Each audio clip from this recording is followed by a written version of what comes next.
Leonardo a fait une grosse mise au point sur le mercato du PSG cet hiver. Restez branchés, on en parle tout de suite.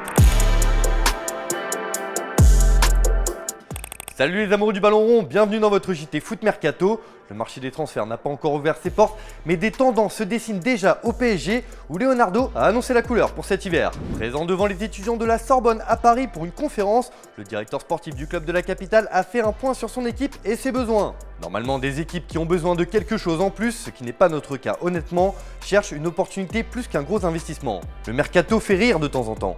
Tu as des choses planifiées et quand il commence, il se passe des choses que tu n'attendais pas. Comme une forme d'aveu que son club sera sage cet hiver après de gros investissements réalisés l'été dernier. Bien évidemment, le dossier qui tient en haleine la direction parisienne concerne Kylian Mbappé en fin de contrat à l'issue de la saison. Et là aussi, Leonardo il a sa petite idée. Depuis quelques jours, on sait que les discussions entre le joueur et le club ont repris. S'il n'y a pas d'avancée significative, le directeur sportif parisien a réaffirmé la position du PSG dans ce feuilleton. Kylian est formidable, vous savez. Il est différent, unique. Vous savez ce qu'on veut, ça c'est clair, on va voir, a-t-il déclaré devant les étudiants.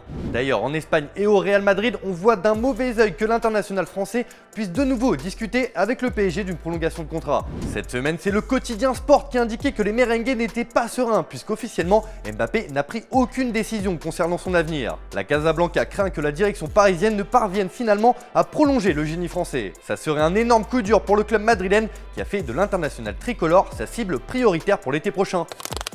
On ferme ce dossier PSG pour parler de la Ligue des Nations et de la France qui connaît désormais son groupe. Les Bleus affronteront le Danemark, la Croatie et l'Autriche, ce qui n'effraie pas vraiment Didier Deschamps, le sélectionneur. Voilà, c'est des oppositions différentes, avec des styles différents. C'est plutôt une bonne chose par rapport à la préparation en vue de notre Coupe du Monde. Donc il faudra attendre évidemment le calendrier avec l'ordre des matchs, mais voilà, on va jouer cette nouvelle National League avec beaucoup de détermination et d'ambition, bien évidemment.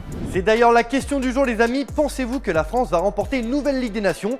Vous nous dites tout dans les commentaires et on en reparle lundi. À la question d'hier où l'on vous demandait si Ousmane Dembélé devait quitter le Barça, vous êtes nombreux à conseiller aux Français de quitter la Catalogne pour un nouveau défi. Seul l'avenir nous le dira. Toujours dans l'actu des Bleus, Benjamin Pavard a livré une longue interview dans laquelle il met les points sur les i et répond sèchement aux critiques. Les critiques, ça arrive. Une carrière qu'avec des hauts, ce serait super, mais ce n'est pas possible. On reste des humains. Je n'ai rien lu. Pour avancer, j'écoute les gens qui sont autour de moi et mes coachs, pas les journalistes. Je n'ai pas changé ma manière de fonctionner, je me suis posé les bonnes questions, je me suis mis au calme, j'ai réfléchi. Voilà qui est dit. Allez, on termine avec du mercato. Edinson Cavani aurait choisi son nouveau club. L'Uruguayen est en manque de temps de jeu à Manchester United depuis le retour de Cristiano Ronaldo. L'ancien Parisien voudrait donc aller à Barcelone dès cet hiver. Selon les informations de TIC Sport, Cavani a fait du Barça sa priorité. Il a même déjà refusé une approche de Boca Juniors. Avec la retraite forcée de Sergio Agüero et les mauvaises performances de Luc de Jong, le club catalan multiplie les pistes ces derniers temps pour renforcer son attaque. Une arrivée de Cavani tomberait à pic. Affaire à suivre.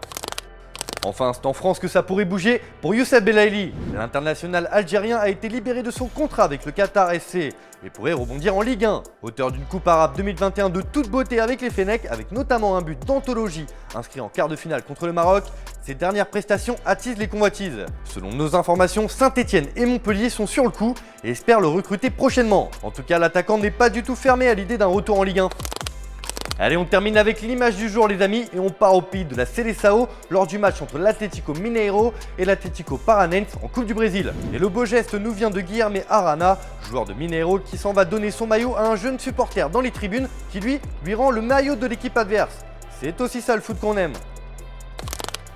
Voilà, c'est tout pour aujourd'hui. Merci de nous avoir suivis, merci de votre fidélité. Comme d'habitude, on n'oublie pas de s'abonner et on se retrouve dimanche pour une incroyable histoire 2. Indice chez vous. Soyez au rendez-vous les fumiers. Allez, ciao, bon week-end à tous.